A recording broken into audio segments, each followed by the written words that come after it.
திலகம் நம் பிருந்தாவனத்தின் செல்லப்பிள்ளை கடந்த 5 ஆண்டுகளாக ஒரு அருமையான ஜோதிடத்தை கற்று அனைவருக்கும் நல்லதை செய்து வரும் நமது கிருஷ்ணவேணி அவர்களை சொற்பொழிவு ஆற்றுமாறு அன்போடு உங்கள் சார்பாகவும் அழைக்கின்றோம். அவருக்கு சிறந்த கரவொலி எழுப்புமாறு அன்போடு கேட்டுக்கொள்கிறோம். அனைவருக்கும் நமஸ்காரம். ஓம் பூச்சியாய ராகவேந்திராய சத்திய தர்ம ரதாயச பஜத்தாம் கல்பவருஷம் நமதாம் காமதேவி. ஸ்ரீ ராகவேந்திரருடைய பொற்பாதம் தொட்டு வணங்கி குரு வாழ்க குருவே துணை. இந்த அருமையான 354வது ஆராதனை திருவிழா மிக சிறப்பாக அற்புதமாக இன்று முதல் நாள் துவக்கம். ஒவ்வொரு ஆண்டும் நமக்காக ஒவ்வொரு விஷயத்தையும் நேர்த்தியாகவும் நல்ல ஒரு ஸ்ரீ ராகவேந்திரருடைய அனுகிரகத்துடனும் அருள் ஆசீர்வாதத்துடனும் நல்ல வாய்ப்பினை கொடுக்கும் பொழுது அதை நம்ம பணிவன்புடன் கேட்டுக்கொள்ளணும். ஏன்னா குருவருள் திருவருள் மிக சிறப்பாக சொற்பொழிவாற்றி அமர்ந்திருக்கிறார். குருவே சரணம் அப்படின்னு குழந்தைங்களுக்கு சொல்லி தரணும். ஒவ்வொரு ஆண்டுமே இந்த வாய்ப்பு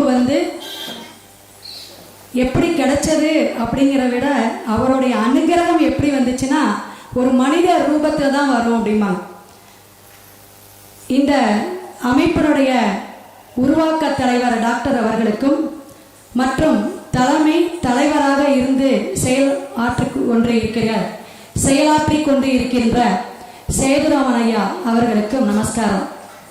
பத்திரிக்கை அடித்த உடனே அங்கே உட்காந்துட்டே கேட்பார், கிருஷ்ணவேணி அம்மா உங்களுடைய பெயர் நாமம் போட்டாச்சு, நல்ல சிறப்பாக செஞ்சு தரணும் அப்படிம்பார். அத்தனையும் ஐயா உங்களோட வணக்கம் அப்படிமே. இல்லை இல்லை அவர் சொல்கிறார் அவருடைய செல்லப்பிள்ளை அப்படிம்பார். ஏன்னா ஆண்கள் எல்லாருமே யூடியூப் சேனல்லையோ அல்லது டிவியில் நம்ம சுவாமியுடைய ஸ்லோகத்தை சொல்லிட்டு ஆரம்பிப்பாங்க ஒரு சிலர். நான் இந்த அஸ்ட்ராலஜி துறையில் 16 ஆண்டுகள் ஆகுது. இங்கே ஆஃபீஸ் போட்டு 10 ஆண்டுகளாக சூலூரில் தான். இப்போ சூலூரில் தான் நம்மளுடைய இருப்பிடம் அப்படிங்கிறதும் வந்துருச்சு. அப்போ இங்கே ஒவ்வொரு வருஷமும் மென்மேலும் வளர்வதற்கான விஷயத்தை கொடுக்குறவர் ஒவ்வொரு சேனல்லையும் சுவாமியுடைய ஸ்லோகம் மந்திரத்தை சொல்லாமல் நான் ஆரம்பிக்கிறதே இல்லை. அப்போ பிரபலியமான ஜோதிடர்கள் இருக்கக்கூடிய இந்த தமிழ்நாட்டில் பெண் ஜோதிடர் ஸ்லோகத்தை சொல்லி ஆரம்பிக்கிறான்னு ஒரு சின்ன புள்ளி ஒரு விஷயத்தை பாராட்ட வாங்கியிருக்கேன் அப்படின்னா சுவாமியுடைய திருநாமம் தான். கைத்தட்டு கொடுக்கணும். நிறைய விஷயம் சொல்லப்படும்.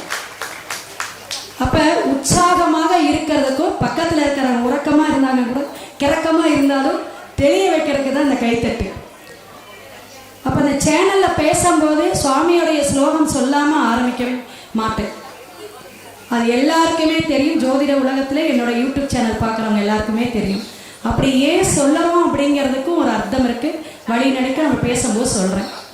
அதே போல் இந்த கமிட்டி மெம்பர்கள் மற்றும் அன்னதான கமிட்டியில் இருக்கக்கூடியவங்க நம்மளுடைய குடும்பம் போல அன்பாகவும் பண்பாகவும் பழகக்கூடிய டீம் ஒர்க் அப்படின்னு சொல்லலாம்.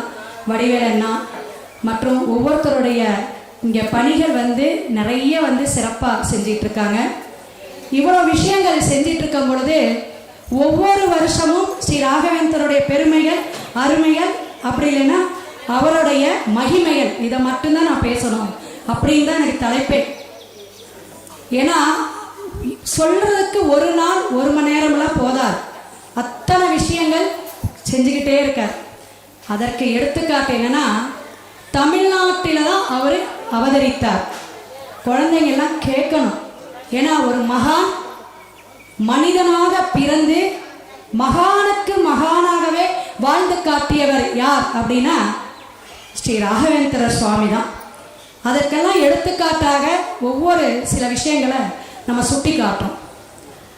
அவருடைய மகிமைகள் நிறைய இருந்தாலும் அவருடைய பிறப்பு அப்படிங்கும் பொழுது நம்மளுடைய தமிழ்நாட்டில் கடலூர் மாவட்டத்தில் சிதம்பரம் பக்கத்தில் இருக்கக்கூடிய புவனகிரி தாங்க. புவனகிரியில் தான் அவர் பிறந்தார், அவதரித்தார் அப்படின்னு ரொம்ப ஏழ்மையான ஒரு வசதி வாய்ப்பற்ற நிலையில தான் அவருடைய வாழ்வு பயணம் இருந்தது. மதுரை, தஞ்சாவூர் இது போல நிறைய இடத்துல வாழ்ந்து சரஸ்வதி அம்மையாரை திருமணம் புரிந்தாங்க. நிறைய நம்ம வரலாற்று செய்தியெல்லாம் கேட்டுகிட்டே இருப்போம். அப்போ இவருடைய விஷயங்கள் எல்லாமே என்னன்னா, ராமருடைய நாமமும் ஸ்ரீ ஆஞ்சநேயருடைய, ராமருடைய கிருஷ்ணரை ஏன் இப்போ அப்படி கெட்டியாக பிடிச்சிக்கிட்டான்னா, அவருடைய குலம் அப்படி வைஷ்ணவ குலத்தில் பிறந்து ஸ்ரீ ராகவேந்திரருடைய அவதாரத்தில் மிக முக்கியமான விஷயங்கள் எப்படி இவர் அவதரித்தார் அப்படிங்கிறது எல்லாருக்கும் தெரியணும். சேனலில் நம்ம சூலூர் மீடியாவில் வந்துட்டு நான் சொல்லுவேன், எந்த ஒரு நிகழ்ச்சி இருந்தாலும் நீங்கள் டிவோட்டின்னு சொல்கிறீங்க மேடம், அதுக்கு ஒரு நமக்கு அதை வந்து எடுத்துக்காட்டு காமிச்சாதான் அவங்க நிர்மணம் ஆகும். கரெக்டே, இவங்க ரைட்டான ஒரு பீப்புள் அப்படிங்கிறது. அப்போ உடனே ஒவ்வொரு வருஷம் நான் பேசுகிறத எடுத்து நான் அனுப்பிச்சுடுவேன். அப்படி நிறைய பேர்த்துக்கு நான் அனுப்பிச்சுட்ருக்கேன். அதாவது வாடிக்கையாளராக இருக்கட்டும், மீடியா துறையில் இருக்கிறவங்களே கேட்பாங்க. ஏன்னா அந்த ஆன்மீக சேனலில் சென்னையில் நிறைய பேசியிருக்கேன். மகான்களுடைய வரலாறு, மகான்களுடைய அற்புதங்கள், இதிலெல்லாம் ராகவேந்திரரை பற்றி தான் முக்கியமாக பேசியிருக்கேன். அப்போ சேனலில் மாடல் கேட்பாங்க. நம்மளுடைய சூலூர் மீடியாவோட தான் நான் அனுப்பிச்சிடுவேன். அதனால் மீடியாவுக்கும் மீடியா நேயர்களுக்கும் வாழ்த்துக்கள். மகானாகவும் சன்னியாசியாகவும் வாழ்வதற்காக மனிதனாக பிறந்தார் அப்படி மட்டும்தான் நமக்கு தெரியும். அதில் ஒரு அற்புதமான விஷயம் இருக்கு அப்படிங்கிறத எல்லாரும் கேட்டுக்கோங்க. இவருடைய பிறப்பு வரலாறு அப்படிங்கும்போது, பகவானாக ஒரு தேவலோகத்தில் சங்கு கர்ணன் அப்படிங்கிற தேவர் பிரம்மதேவனுக்காக பூப்பறிக்கிறாங்க வரார். இதான் முதல் பிறவி. அப்ப அந்த பூ பறிச்சுட்டு இந்த பூலோகத்தில் இருக்கக்கூடிய இப்ப இருக்கக்கூடிய வளங்கள் கிடையாதுல்ல, அப்ப ஃபுல்லா இயற்கை வளத்தோட இருக்கிறத அப்படியே நேசிச்சு சில காலம் தங்கியே விட்டுட்டார். எதுக்கு இங்க வந்தோம் அப்படிங்கிறத மறந்துட்டாருன்னு அர்த்தம். அப்படி இருக்கும்போது பிரம்மதேவன் நீ மனிதனாகவே அங்கே இரு அப்படின்னு சாபம் விட்டுட்டார். அப்படி ஒரு வாழ்ந்த பிறவியாக வாழ்ந்து மறுபிறவியாக அடுத்த பிறவி பிரகலாதன் அவதாரம். இந்த பிரகலாதன் அவதாரத்துக்கு ஒரு சிறப்பு உண்டுங்க. ஏன்னா அசுரகுல தலைவருக்காக அரசனுக்கு ஒரு மகனாக பிறக்கின்றவர் பிரகலாதன். இவர் விஷ்ணு பக்தர், பெருமாளுடைய நாமத்தையே சொல்லிட்டு இருக்கிறவர். நல்ல அம்மா அப்பாவுக்கு ஒரு சின்ன சேட்டையாகவோ அல்லது குறும்பு செய்யக்கூடிய குழந்தைங்கள்லாம் பிறப்பாங்க. இந்த கர்ம வினை, கர்மான்னு சொன்னதுடைய வினை பயன்லாம் அதுதான். அப்போ எல்லாம் நான் நல்லவனாக இருக்கேன், நான் நல்ல அம்மா அப்பாவாக இருக்கேன், எப்படா இப்படி ஒரு ஜடமாக பிறந்திருக்க சொல்கிறோமா இல்லையா? ஒரு அற்பமாக பிறந்திருக்க அப்படின்னா அம்மா அப்பாவுடைய காரணம் இல்லை, முன்பிறவி முன்னோர்களுடைய சாபக்கேடு அங்கேருந்து விதைக்குது அப்படிங்கிறத சொல்லுவோம். ஸோ இந்த மாதிரி பிரகலாதன் ஒரு அற்புதமான ஒரு விஷயம் தெரிஞ்ச விஷ்ணுவோடைய பக்தனாக வளர்கிறார். அப்படி வளரக்கூடிய அமைப்பில் இரணியகுஷ்பு அப்படிங்கிற அந்த அரக்கனுடைய மகனாக இருந்து அவருடைய பக்தனுடைய விஷயத்துக்காக தூணிலிருந்து தூணிலும் துரும்பிலும் இருப்பார் பகவான் பாங்க. அப்போ எம்பெருமான் பிளந்து கொண்டு அவரை அழிக்கிறக்கூடிய வரலாறு எல்லாருக்கும் தெரியும். அப்படி ஏன் அழிக்கிற பிறந்தது அப்படிங்கிறதுக்கு விஷயம் என்னன்னு சொல்கிறேன். 10 அவதாரம், இப்போ கூட ஒரு அனிமேஷன் படம் வந்திருக்கு, அது ரொம்ப அவார்டுன்னு சொன்னாங்க, நான் கேள்விப்பட்டது தான். அந்த 10 அவதாரமாக எம்பெருமான் எடுத்த விஷயத்தில் அவர்கிட்டயே ஒரு நாள் கேட்குறாங்களாம், யார் அவதாரம் உங்களுக்கு ரொம்ப பிடிச்சிருக்கு அப்படின்னு கேட்டாராம். அதுக்கு கிருஷ்ண பகவான் சொன்னாராம், நரசிம்ம அவதாரம் தான் எனக்கு பிடிச்சது. ஏன்னா மற்றதெல்லாம் வாழ்நாள் வளர்ந்து ராமராவும் கிருஷ்ணராவும் பல விஷயங்களை மைனஸ் பிளஸ் எல்லாம் செஞ்சார். ஒரே மைனஸுக்காக அப்படியே ஒரு நிமிஷம் தோன்றி சாந்த ஸ்வரூபமாக லக்ஷ்மி தாயாரோட அமைதியாகிறார். அதனால்தான் உக்கரம் வீரம் மகாவிஷ்ணு ஜ்வலந்தம் சர்வதோ முகம் நிர்சிங்கம் பீஷ்ணம் பத்ரம் மிருதியும் நமாம் யகம். இன்னைக்கு காயத்ரி மந்திரம்லாம் சொல்லக்கூடிய திருநாள், ஞாயிற்றுக்கிழமை. சரி, அவிட்ட நட்சத்திரம். இன்னைக்கு நட்சத்திரம் நாளை பேசணும்னு 1/2 மணி நேரம் ஆகும்.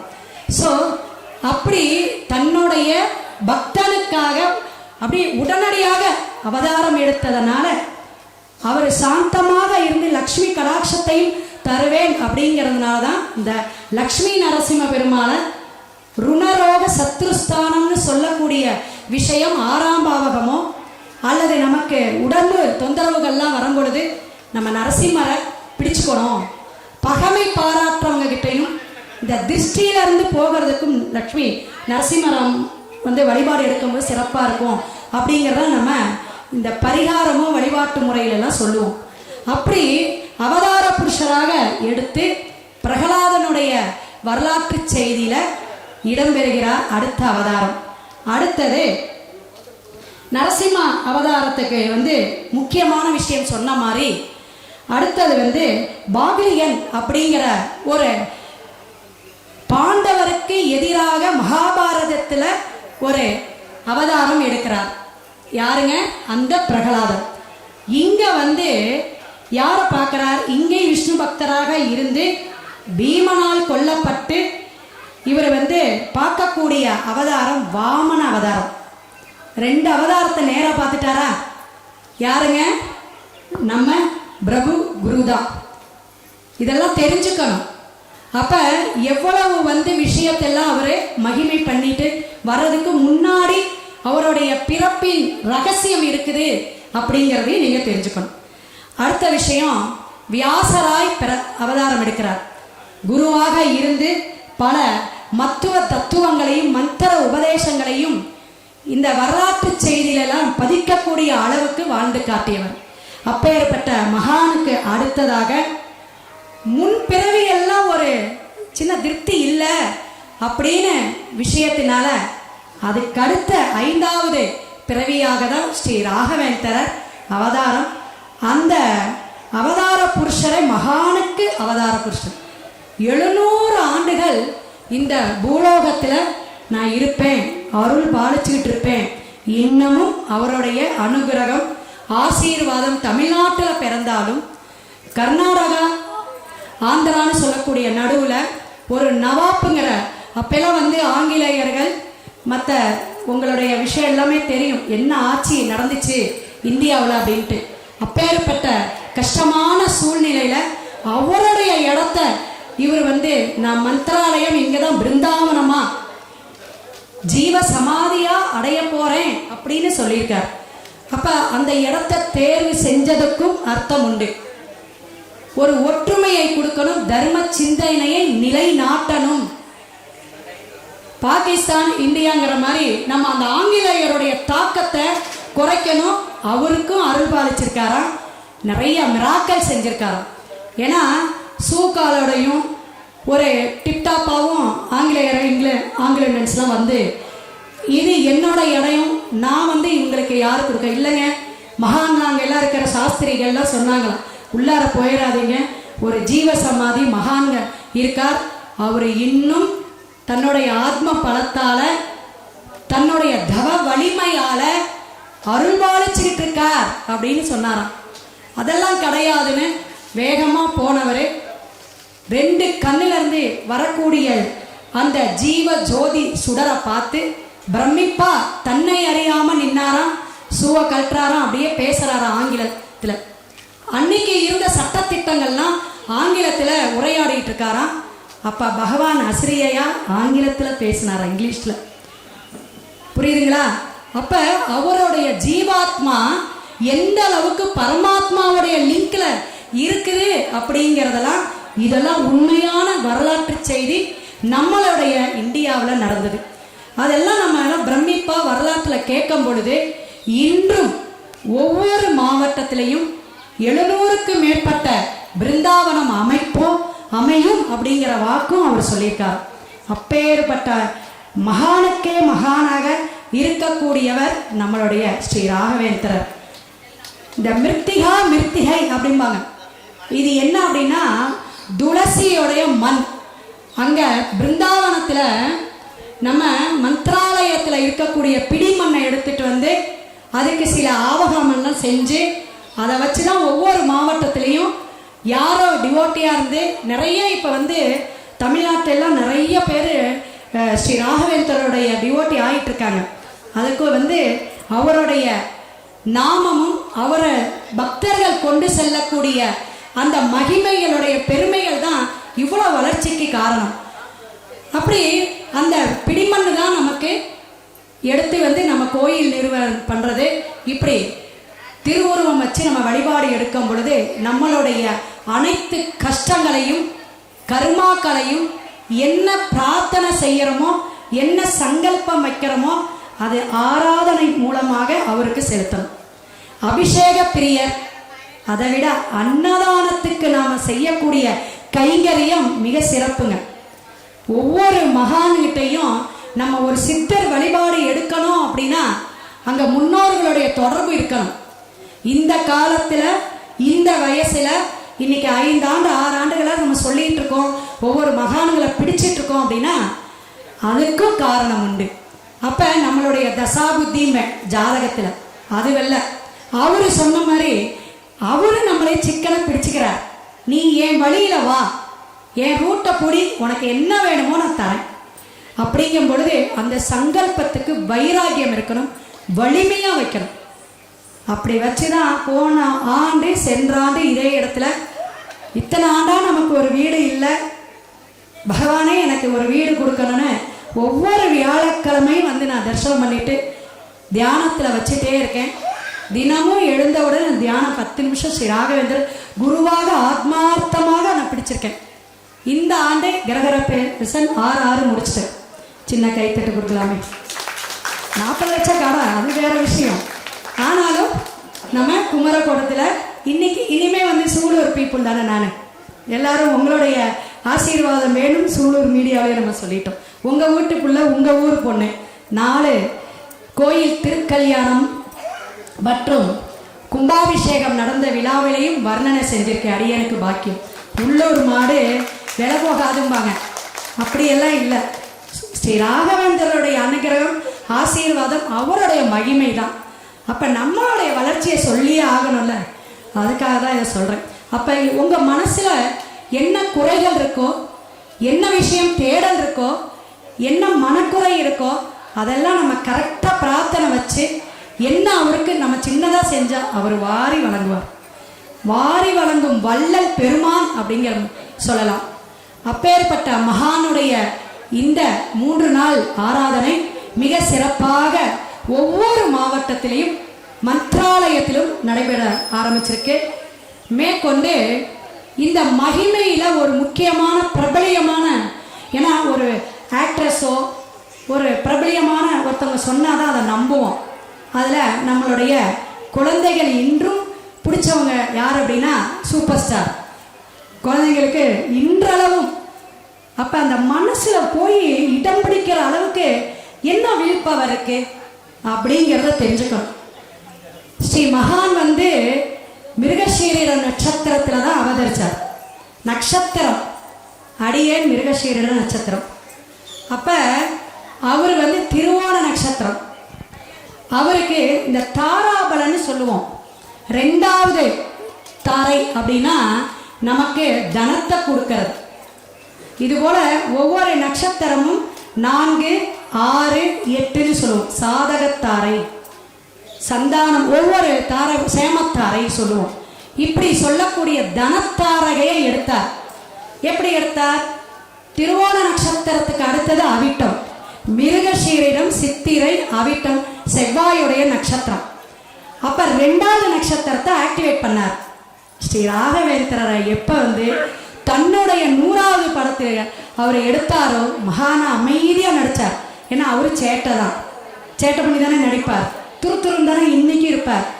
நாளானிக்கு அதாவது 14ஆம் தேதி வெளியாகக்கூடிய படமும் அவருக்கு வந்து பாருங்க எவ்வளோ வியாழக்கிழமை எடுக்கிறார் பாருங்க.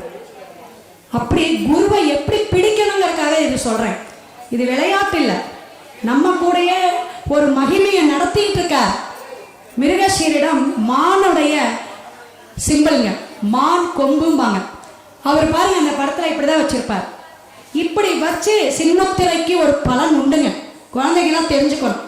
இப்படி வச்சுக்கிட்டு படிக்கிறதோ இப்படி இது பண்ணும் பொழுது நமக்கு சுறுசுறுப்பாகவும் நல்ல ஞானமும் புத்தியை வந்து மதங்க வைக்காது.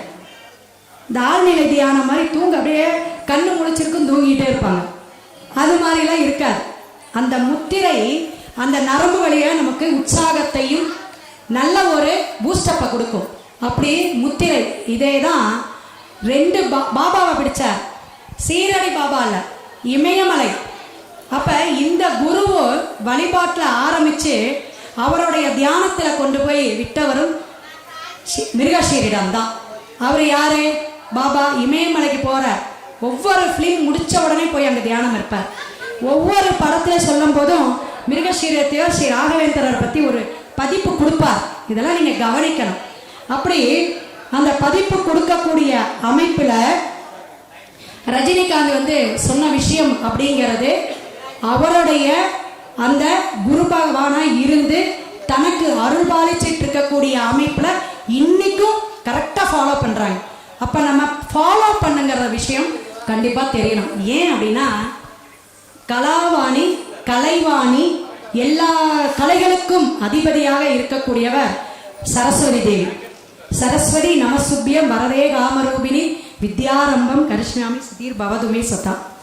அப்ப இந்த சரஸ்வதி அன்னையாரே திருஞான சம்பந்தருக்கு பால் ஊட்டிய தாயார் போல அவருக்கும் பால் வந்து தந்தாராம். அந்த வரலாற்று செய்தி மனிதனாக இருந்து ஸ்ரீ ராகவேந்தரர் அனுபவிச்சவர். அப்ப அவருடைய கலை ஞானம் இருக்கிறனால மிருகஷீர நட்சத்திரத்தில் பிறந்தனால மிதுன ராசியில இருந்து அவருடைய கலை வீணை வாசிக்கிறது எப்படி லிங்க் பண்றோம் பாருங்க. அதனால்தான் அகில உலக ஆராய்ச்சி மையம் ஜோதிட மையம் வச்சிருக்கேன். ஒவ்வொரு விஷயமும் நான் ஜோதிட கலையாதான் நினைப்பேன். ஒவ்வொரு கிரகத்தையும் அப்படிதான் நம்ம ஆய்வு பண்ணுவோம். ஏன் இவர் இந்த அளவுக்கு வந்தார், எந்த இடத்துல மண்ணில் உட்காந்துருக்க அந்த பேர் நாமமே இருக்கும். இப்போ நான் மிதுனம் ரங்கநாதபுரத்தில் தான் நான் ஆஃபீஸ் போட்டிருக்கேன்.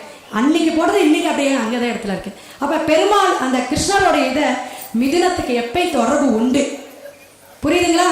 அப்ப பெருமாள் பக்தர், கிருஷ்ணர் பக்தர், நரசிம்மருடைய பக்தர், ஸ்ரீ மூலமித்ரா இருக்கக்கூடிய ஆஞ்சநேயருடைய பக்தர். எப்படி எடுக்கிறாங்கன்னு பாருங்க. அதனாலதான் நிலைநாட்ட முடியுது அப்படிங்கிறத தெரிஞ்சுக்கணும். அப்ப அந்த மிதுன ராசி அப்படிங்கிற விஷயம் என்னன்னா கலைத்துறை, இசைத்துறை, நாட்டியத்துறை. அப்ப இந்த நாட்டியம் கரெக்டா ஒவ்வொரு வருஷமும் சிறப்பா நாட்டியம் நமக்கு நடைபெறுது இங்க கோயில. பிருந்தாவனம் அப்படின்னாவே அங்க புனிதத்துவம் உண்டு. நல்ல எண்ணங்களையும் நல்ல பேச்சுக்களையும் பேசணும். மிதுனமாவே கம்யூனிகேஷன். அப்ப அவரை பத்தி பேச பேச நம்ம மகிமைகளை சொல்ல சொல்ல நம்மளுடைய கம்யூனிகேஷன் வளருது. இதெல்லாம் சேனல்லே சொல்லியிருக்கேங்க. அப்ப நம்ம கம்யூனிகேஷன் அவரை பத்தி சொல்லி ஸ்லோகத்தை சொல்ல சொல்ல நான் கம்யூனிகேஷன்ல வளர்ந்துருக்கேனா? அப்ப குழந்தைங்களுக்கு ஸ்லோகத்தை சொல்லி கொடுங்க. ஸ்ரீ ராகவேந்திராய நமகா, ஸ்ரீ ராகவேந்திராய நமகா. கொஞ்சம் ஞாபக மறதி விட்டுருச்சா உடனே சொல்லி பழகுன்னு சொல்லுங்க, சரிங்களா? அதே போல அந்த ஸ்லோகத்துக்கு ஒரு விஷயம் சொல்றேன். பூச்சியாய ராக, பூச்சியாயனா என்னங்க? ராகவேந்திராய. அந்த அந்த ஸ்லோகத்துக்கே ரொம்ப அற்புதமான விஷயம் இருக்கு. பச்சத்தாம்னா பஜனை பண்ணுறவன்னு அர்த்தம். வீணை இது வச்சு அத்தனை மந்திரங்கள் சொன்னவர். 14 ஸ்லோகத்துல அப்பேற்பட்ட ராமாயண காவியத்தை அடக்கினார். யாருக்கு தெரியும்? அப்ப அந்த வடமொழி சமஸ்கிருதம் படிச்சு அந்த ஸ்லோகத்தை சொல்லிட்டாவே நம்ம ராமாயணமே பாராயணம் பண்ண மாதிரி. இதுவும் தெரிஞ்சுக்கணும். அந்த அளவுக்கு சுருக்கத்தமா சொல்லி கொடுத்தவர். இசையை வந்து இப்படிதான் அப்படிங்கிற இசையோட நுணுக்கத்தை சொல்லி கொடுத்தவர். காசே வாங்காதவர். சொல்லுவாங்க அத்தனை வேஷ்டியில ஓட்ட இருக்குமா, வீட்டில் அரிசி பருப்பு கிடையாது. ஏழ்மையாக எளிமையாக வாழ்ந்தவர். நம்மளும் ஏதாவது மேக்கப் இந்த மாதிரிலாம் விஷயம்லாம் மீடியாவுக்கு வந்தாதான் எளிமையா இருப்பேன். அது சில விஷயங்கள் நம்ம அது குழந்தைங்களுக்கு சொல்லி கொடுக்கணும். எல்லா இடத்துலையும் ஆடம்பரத்தை எதிர்பார்க்க கூடாது. இதெல்லாம் வந்து தெரிஞ்சுக்கணும் வரக்கூடிய சமுதாயம்.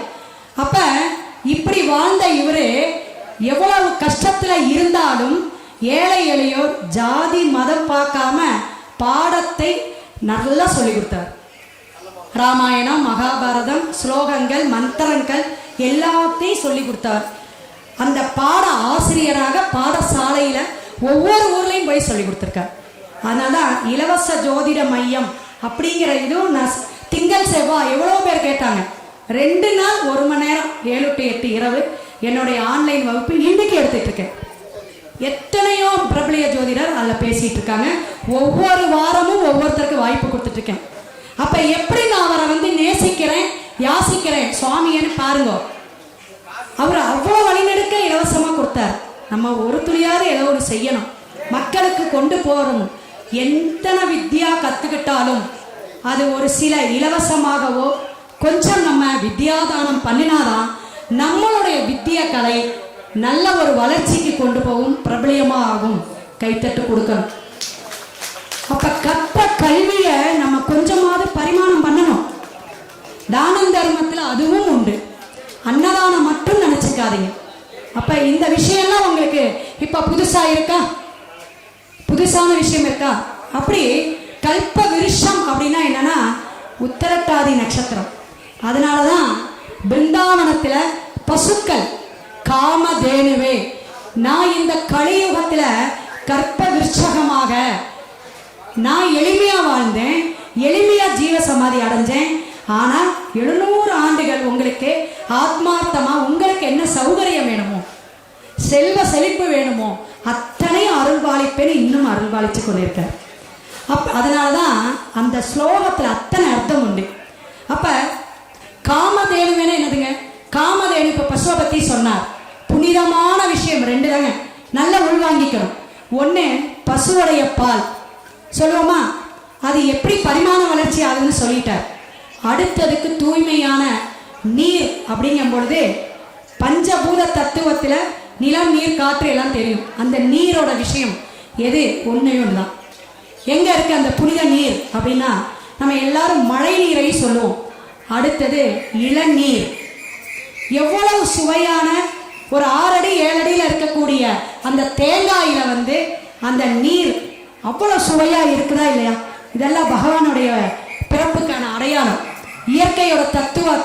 அப்ப அந்த தத்துவத்துக்குள்ள என்ன இருக்குன்னா மிருகசீரிடம் தேங்காய் அப்படிங்கிற ஒரு விஷயம் இருக்கு. அப்ப அந்த தேங்காய் வந்து நம்ம வாங்கி பிரார்த்தனை வைக்கணும். ஏன்னா ஜோதிடராக வந்து சில விஷயம் சொன்னாதான் சரி அந்த அம்மா ஒரு 1/2 மணி நேரம் மொக்க போட்டுச்சு, ஒரு 2 விஷயமா தெரிஞ்சுக்கிட்டோம் அப்படிங்கிறத உணர்த்தணுங்கிறக்காக தான் தேங்காய் பழம் உடைக்கிறோம், வழிபாடு எடுக்கிறோம். ஒரு 10 தேங்காய் 100 தேங்காய் இது மாதிரி ஆராதனை அன்னதானத்துக்கு வாங்கி கொடுக்கலாம். ஏன்னா அதுல பஞ்சபூத தத்துவம் அடங்கியிருக்கு. அப்ப இந்த தேங்காய் என்ன அப்படின்னு கேட்டீங்கன்னா மிருகசீரத்தோட அடையாள குறியில அதுவும் ஒன்று, மான் கொம்பு போல. அப்ப இந்த தேங்காயை வந்து நம்ம பிரார்த்தனைக்கு செய்யும் பொழுது எப்ப செய்யலாம்? ராகு காலத்துல, யமகண்டத்துல. இந்த 2 விஷயமும் சொல்லிட்டு முடிச்சுக்கிறேன். என்னங்க மேடம் ராகு கால யமகண்டத்துல வழிபாடு எடுக்கிறதா? அதெல்லாம் சாதாரண நேரமே இல்லையே. அதுலதான் சூட்சும ரகசியம் இருக்கு. வியாழக்கிழமை என்ன சொல்லுவோம்? 7:30 வரையும் உங்களுக்கு யமகண்டம் சொல்லுவோமா? அந்த 7:10 அதான் 7:06 ஆரம்பிச்சு 7:24 அந்த 24 நிமிஷத்தை ஒரு நாளிகைம்பாங்க, ஒரு நாளிகைம்பாங்க. அந்த யமகண்டத்துல நம்ம பிரார்த்தனை தேங்காயை வச்சு ஸ்ரீ ராகவேந்திரருடைய இந்த பிருந்தாவனத்துல, சூலூர் பிருந்தாவனத்துல, சூலூர்ல ஒரு பிருந்தாவனம் இருக்கிறதே நமக்கு பெரிய கொடுப்பனை, பெரிய பாக்கியம். என்ன வேணுமோ உங்களுக்கு வேண்டுங்க, அந்தந்த வருஷம் வேண்டுங்கன்னு தான் நான் சொல்லுவேன். அந்தந்த வாரம் வந்து வேண்டுங்க, சங்கல்பம் வைங்க, நடக்குதா இல்லையான்னு பாருங்க. அப்படி ஒரு சூட்சுமம் ரகசியம் அங்க இருக்கு. அதே தான் கடைசியில முடியக்கூடிய 24 நிமிஷம் ராகு காலம் யமகண்டத்துல. அதே போல ஞாயிற்றுக்கிழமை 7:10 7:30 வந்து வழிபாடு எடுங்க, அவ்வளவு விசேஷமா இருக்கும். அந்த பரிகாரம் என்னன்னா அங்க என்ன அன்னதானத்துக்கோ கோயிலுக்கு என்ன கைங்கரியம் கொடுக்க முடியுமோ உங்களால முடிஞ்சதை எவ்வளவு பெரிய வேண்டுதல் வைக்கிறீங்களோ அதற்கு தகுந்தாப்புல கைங்கரியம் செய்யுங்க. அதுதான் சொல்லணும். 5 ரூபா 10 ரூபா எல்லாருமே செய்வாங்க. அப்ப என்ன தேவை அப்படின்னு ஆச்சாரியார்ட்ட கேளுங்க. அதற்கு அபிஷேக ஆராதனைக்கோ அன்னதானத்துக்கு கொடுங்க. அது அவ்வளவு நம்மளுடைய தலைமுறையை, அன்னதானம் நம்மளுடைய தலைமுறையை அது வளர்க்கும். அப்பேற்பட்ட விஷயங்கள் இருக்கு. இன்னும் நிறைய சொல்லிட்டு போயிருக்கலாம். எந்த ராசிக்காரங்க, 27 நட்சத்திரக்காரங்க, நம்மளுடைய தசா புத்தி, குரு மகா தசையெல்லாம் நடக்கிறவங்க, குரு புத்தி நடக்கிறவங்க, குரு நட்சத்திரத்துல பிறந்தவங்க எல்லாருமே மகான தரிசனம் பண்ணலாம். இந்த ரோகிணி நட்சத்திரத்துக்கு தேரோட்டிம்பாங்க. தேரோட்டி கண்ணன் ரோகிணி நட்சத்திரத்துல தான் அவதரிச்சார். சரிங்களா? அதையும் அந்த ஸ்லோகத்துல வச்சிருக்கார். இதெல்லாம் அந்த ஓம் பூச்சியாய ராகவேந்திராயில இத்தனை விஷயங்கள் இருக்கு. உத்திரட்டாதி, ரோகிணி, மிருகசீரிடம் எல்லா நட்சத்திரத்துடைய ஆத்மார்த்தமா அவர் வச்சிருக்கார். புரியுதுங்களா? உத்திரட்டாதிங்கிற பசு, சனி நட்சத்திரம், சனி தாக்கம் இருக்கவங்களா இங்க பசுவுக்கு வந்து ஏதாவது கைங்கரியம் பண்ணுங்க. ஒரு புல்லோ தவிடோ எது வேணுமோ வாங்கி கொடுத்துட்டு போங்க. அன்னம் வந்து கொடுக்கறத விட பசுவுக்கு கொடுக்கறது நம்ம கர்ம வினை நீங்கும். இதுவும் சிறப்பு இருக்கு. நிறைய விஷயங்கள் இருக்கு. இப்பேற்பட்ட நல்ல வாய்ப்பினை ஒவ்வொரு ஆண்டுமே மனதாரவும் நல்ல ஒரு நட்புள்ளத்தோடும் கொடுக்கக்கூடிய இங்கே இருக்கக்கூடிய தலைவர்கள் மற்றும் செயலாளர், பொருளாளர், கமிட்டி மெம்பர்ஸ், அன்னதான தலைவர்கள் எல்லாருக்குமே நமஸ்காரத்தை தெரிவித்துக் கொண்டு பொறுமை காத்து என்னுடைய உரையை, இந்த சிற்றுரையை கேட்ட அனைவருக்கும் நமஸ்காரத்தையும் நன்றியையும் தெரிவித்துக் கொண்டு ஸ்ரீ ராகவேந்திராய நமக, ஸ்ரீ ராகவேந்திராய நமக, ஸ்ரீ ராகவேந்திராய நமக. நமது பிருந்தாவனத்தின் செல்லப்பிள்ளை திருமதி கிருஷ்ணவேணி அவர்கள் ஆண்டாண்டுக்கு அதிகப்படியான முன்னேற்றத்துடன் அருமையான ராகவேந்தரை பற்றி உண்மையான கருத்துக்களை நம்மளுக்கு வந்து நமது பிருந்தாவனத்தில் அனைவரும் கேட்கும்படியாக, புரியும்படியாக அருமையான சொற்பொழிவு ஆற்றினார். அவர்கள் இருக்கும் வரை நமது பிருந்தாவனத்தில் எப்பொழுதும் அவர் செல்லப்பிள்ளை தான்.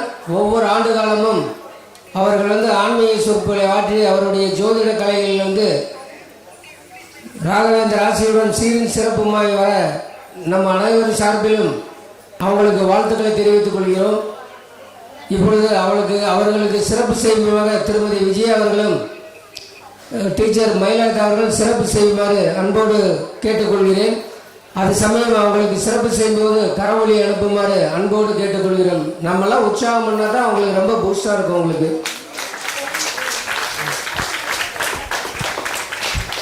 இங்கே அமர்ந்துள்ள பக்த கோடிகள் அனைவருக்கும் ஜெய் ஸ்ரீ குரு ராகவேந்திராய நமக. அவருடைய ஆசையும் அருளும் குரு அருளும் அளவு கடந்த கடல் அலை போன்ற அவருடைய அருள் உங்களுக்கு தெரியுமோ தெரியாதோ, எங்கள் வீடு பூமி பூஜை போடும்போது இந்த கோயிலுக்கு பூமி பூஜை போட்டார்கள். அப்பொழுது படம் வைத்துத்தான் நாங்கள் அவருடைய பக்தி பாடல்களை நாங்கள் பாடி பரவசம் அடைந்தோம். இன்று பார்க்கின்ற பொழுது 2 கண்கள் போதாது. இதற்கு என்ன காரணம்? இறைவனுடைய ஆசையும் மக்களுடைய உழைப்பும். இங்கே இருக்கின்ற நம்முடைய தலைவர், செயலாளர், பேரெல்லாம் தெரியாதப்பா, பொருளாளர், இறைவனுக்காக பாடுபடக்கூடிய அத்துணை நல்ல உள்ளங்களுடைய உழைப்பும் பக்தியும் இறைவனுடைய அருளும் தான் நாம் இந்த சிறப்பான இடத்தில் அமர்ந்து இந்த மாதிரி ஒரு சொற்பொழிவை கேட்பதற்காக இறைவன் நம்முடைய இந்த உடலை படைத்துள்ளார். 6 அறிவு படைத்த மனிதனுக்குத்தான் இந்த பகுத்தறிவும் இறைவனை புகழ்ந்து பாடி பரவசம் அடையக்கூடிய ஒரு நிலை மனித பிறவிக்குத்தான். இந்த பிறவி எடுப்பது அரிதறிது. தெரியும் உங்களுக்கு, மானிடராய் பிறத்தலறிது. அதனினும் நாம் கூன் குருடு செவிடு பேடு நீங்கி நாம் பிறந்து என்ன காரணம்? பிறந்ததனுடைய பலனை அடைய வேண்டும். நாம் உண்பது உடுப்பது மட்டுமல்ல, இறைவனுக்கு செய்யக்கூடிய நற்பணிகள், இறைவனுக்கு கொடுக்கக்கூடிய உதவும் கரங்கள், பிறரை இகழ்ந்து பேசாத நல்ல உள்ளம், இது இருக்குமேயானால் இந்த உடல் வந்து இறைவனுக்கு சொந்தமாக்கப்பட்ட உடல். நாம் கோயிலுக்கெல்லாம் போய் இறைவனை வழிபட வேண்டிய அவசியமில்லை. வருகின்றவர்களுக்கு இல்லையனாது கொடுக்கக்கூடிய அந்த நல்ல உள்ளம், ஊனுடமே ஆலயம், உள்ளமே திருக்கோயில். திருமூலர் திருமந்திரத்திலே சொல்லியிருக்கிறார், இந்த உடல் வந்து உள்ளம் மனம் நல்ல உள்ளமாக இருந்தால் இதே கோயிலம்மா, இந்த உள்ளத்திலே இறைவன் வீற்றிருக்கிறார். நான் சொல்ல போனால் நிறைய சொல்லிக்கொண்டே இருக்க வேண்டும். ஆடும் கலைய அரசிகள் எல்லாம் காத்து கொண்டிருக்கிறார்கள். அவர்களை காண்பதற்கு இத்தனை நல்ல கண்கள் ஏங்கிக் கொண்டிருக்கின்றது. அதனால் நான் நேரத்தை வீணாக்கவில்லை. இவர்களுடைய பேச்சு மிகவும் எல்லாரும் உள்ளத்தையும் கவர்ந்தது மட்டுமல்ல, சொல்வதை கேட்டு செயலிலே கடைபிடியுங்கள். நீங்கள் வீடோடு வாழ வேண்டும். நிறைந்த செல்வம் பெற்று பெருவாழ்வு வாழ வேண்டும். எல்லோரும் ஆழ்வோர் தலைக்கணும், மூங்கில் போல் வளரணும். அந்த வளர்ச்சி உங்களுடைய வளர்ச்சியும் வேண்டும், இறைவனுக்கு செய்யக்கூடிய வளர்ச்சியும் வேண்டும். அதனால் இந்த சூலூரை மிக உன்னதமான நிலையை அடைந்து வருகிறது. நீங்கள் பார்த்து கொண்டிருங்கள். ஒவ்வொரு ஆண்டும் நாம் இதை பார்த்து கொண்டுதான் இருக்கிறோம். வாழ்க வளமுடன் என்று வாழ்த்தி விடைபெறுகிறேன். நன்றி, வணக்கம். ஜெய் ஸ்ரீராம். குரு ராகவேந்திராய நமக.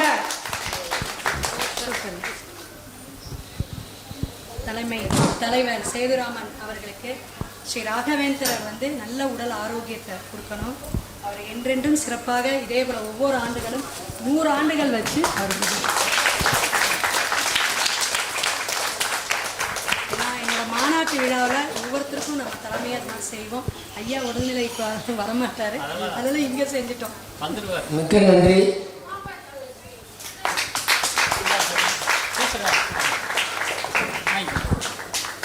கவிதா வாங்க நின்னுங்க ஒரு போட்டோ.